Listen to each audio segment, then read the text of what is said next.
วัสดีครับสวัสดี FC ผู้ที่เข้ามาเบิ่งช่องเฮาครับผมเตรียมตัวบินคือเก่าเฮา มื้อนี้มาบินไกลแน่มาบินอยู่หน้านี่นะเดี๋ยวเปลี่ยนธนูก่อนแป๊บนึงมาค่ำพุ่นนะบังเอิญมาลมมาแต่เมื่อวานนี่พี่น้องครับแต่ว่าบ่ได้บินมาค่ำโพดนะเอาใบเหลืองกับพี่ใหญ่เขานี่แหละหัวใบเหลืองนี่เขาเอาขึ้นมือน่ะมันพังบริดนมันก็ขาดนะมือเขาใส่4เซนนะแต่ว่าใส่สนูขังแล้วครับไปขูดคันธนูมาใหม่มานี่จะสิเป็นจังไดจะเสียงสิเป็นได้จะสิชาหรือสิใบแก่งมึงแล้วคือว่าพอดีนะขันบ่ผิดเพี้ยนอีก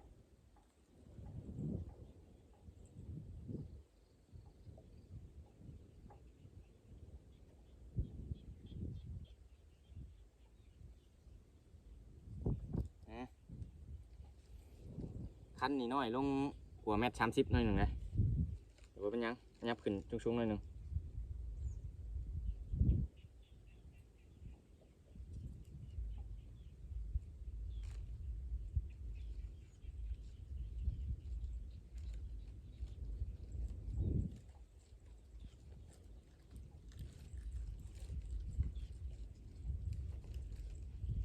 มื้อนี้มากับนี่แหละนี่ได้จอมป่วนมานี่ถือว่ารถไปทางไหนนี่ไปนำเลยนะรถเคลื่อนที่นี่จอบแต่ขึ้นรถนอนก็นอนทั้งเฮือนผู้ใดนี่เป็นวันที่7พี่น้องครับแต่ว่าลมมันกำลังมาเรื่อยๆช่วงค่ำน่าจะมาแห้งนะเบิ่งในแอป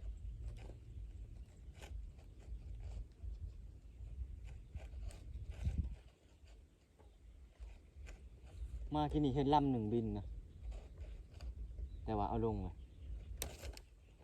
โอ้โหเป็นยังไปบินเลยเข้าบัดนี้ใบเหลืองเขาพร้อมทำงาน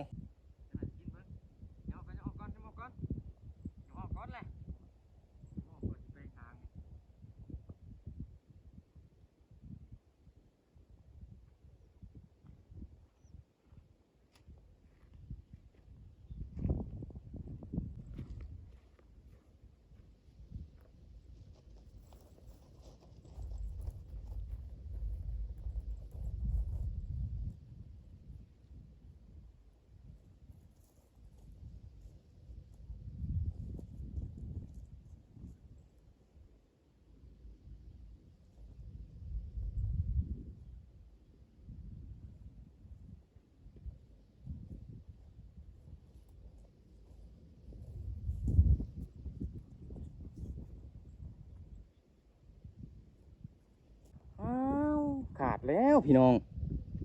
ลมมาตีกี่นี่อุ้ยยังบริบินได้ชังว่าขาดอีกคือเก่าโอ้ยบวิดเสียงใหญ่ให้อีกแล้วนี่เขามุนธนูไว้ลมมาตีกี่นี่เดี๋ยวเปลี่ยนใบใหญ่ก่อนพี่น้อง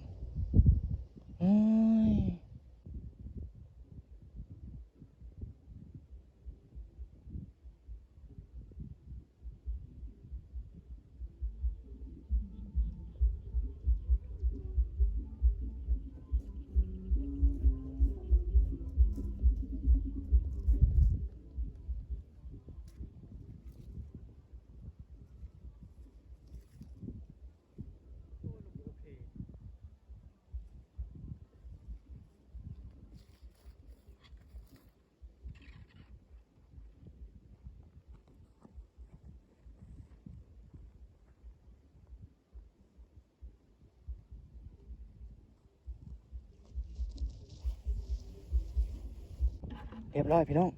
ยังไม้บ่เบิดยังน้อยเดียวนี่ลมนี่มาแต่เว้นเนี่ยนี่ทำงานแล้วผมทางนั้นกับข้าเจ้าเฮ็ดบุญแจกนะ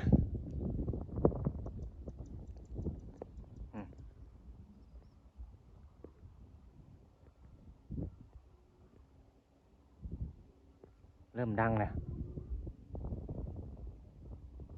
ฮะเดี๋ยวเจ้าปิดเพลงเขาจึงมาพังกันอีกคำแล้วพี่น้องครับมื้อนี้เป็นมื้อวันเสาร์ของวันที่7 เดือนกุมภาพันธ์พี่น้องครับธนูนี่พังบ่เป็นความเลยพี่น้องมีลำหนึ่งเสียงดำมาขึ้นบางคำนี่ช่วง5 โมงแรงเสียงน้อยธนูเสียงใหญ่ของผมนี่น่าจะไม่รอดคืนมันขามคืนนี่เทวดีเลยพี่น้องดังมั่วอะไรเดียวนี่นะตอนนี้เขาก็7 โมงหรือว่าทุ่ม 1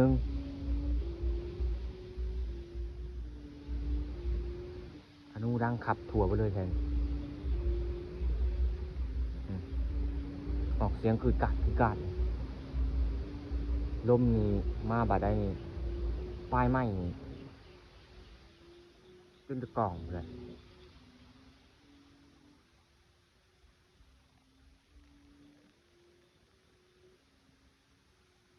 เดี๋ยวพังกันมันรีพังในป่านะกว่าในนอกลมนองอากๆนะ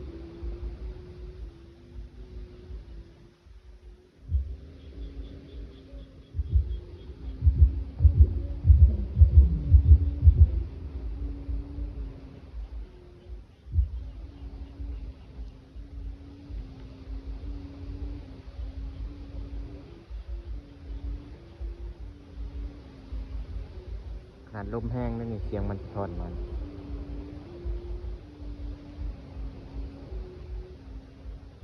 เบิ่งเอาพี่น้องโอ้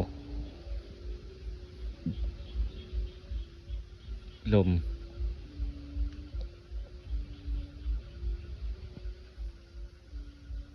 โอ้กุ๊กใหม่บักใหญ่จนตีงนะว่าเขาในเชิงนี่เบา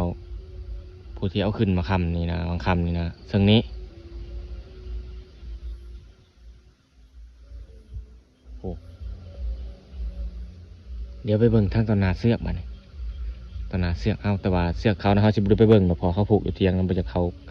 ไก่เทียงเขาเจ้านะเรียบร้อยพี่น้องครับจัดไปลมเริ่มพอเลยช่วงนี้ครับดังนอนเลยนี่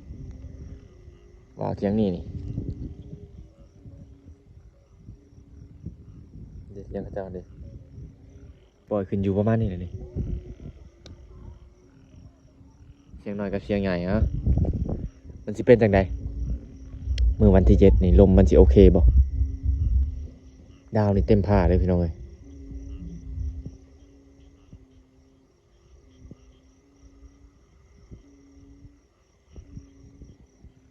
ดังไพ่ไว้นะครับแหละ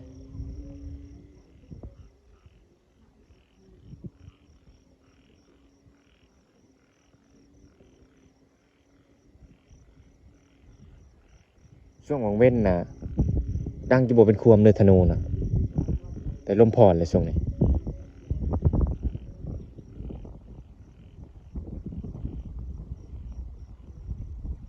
เสียงน้อยนี่อยากให้ไหวเนี่ยเติร์ดแห้งเนี่ยเอ้าเดี๋ยวตอนเที่ยงคืนเราจึงมาลุ้นน้ำกันอีกมันจะเป็นยังไงส่งลมสังัดคักๆในเสียงมันนี่แจ้งเลยพี่น้องเอ้าลืมหมดไฟ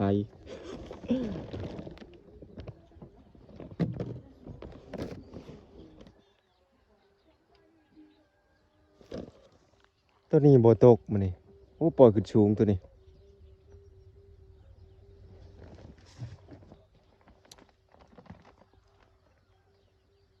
ธนูดับพี่น้องเพราะว่ามีครั้งใดครั้งหนึ่งเลยเส้นมันขาดเส้นหนึ่งมันขาดบ่เบิดนะแต่ธนูมันยานลง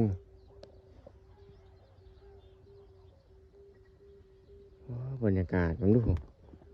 น้ำมันขึ้นมาเนี่ยเพราะว่าเขาเจ้าตึงนะฮะเด้มอนทางน้ำนะบอนพายนะพี่น้องมันก็เลยขึ้นมาแถวๆนี้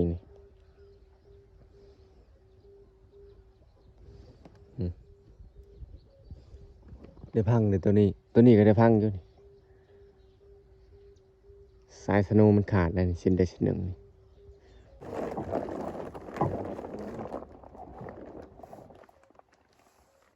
โอ้เห็นลายลำนี่สองลำแล้ว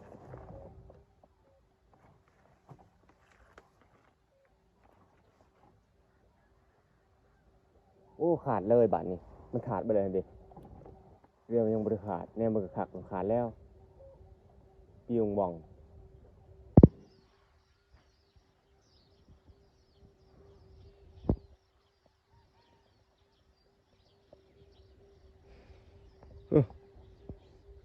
ทางมาเดินมีตัวหนึ่งสีขาวนะใส่ดักของเจ้าของน้องยังไง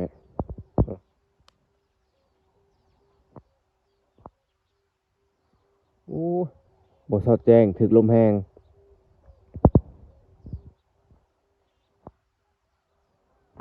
ถึกลมแหงพี่น้อง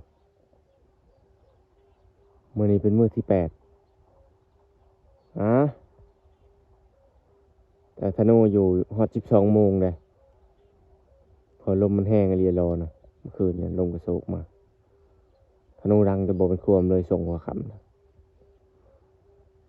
สำหรับคลิปนี้เอาไว้สำนี้พี่น้องเดี๋ยวโอกาสหน้าพบพอกันใหม่ขอบคุณทุกไลค์ทุกแชร์ทุกกำลังใจที่เขามาเต็มให้เฮาเนาะบ๊ายบายสวัสดีครับโอ้สายนิดหน่อยได้ได้ยินตัวนี้ตัวขึ้นตามหลังนี่ก็สายได้เลย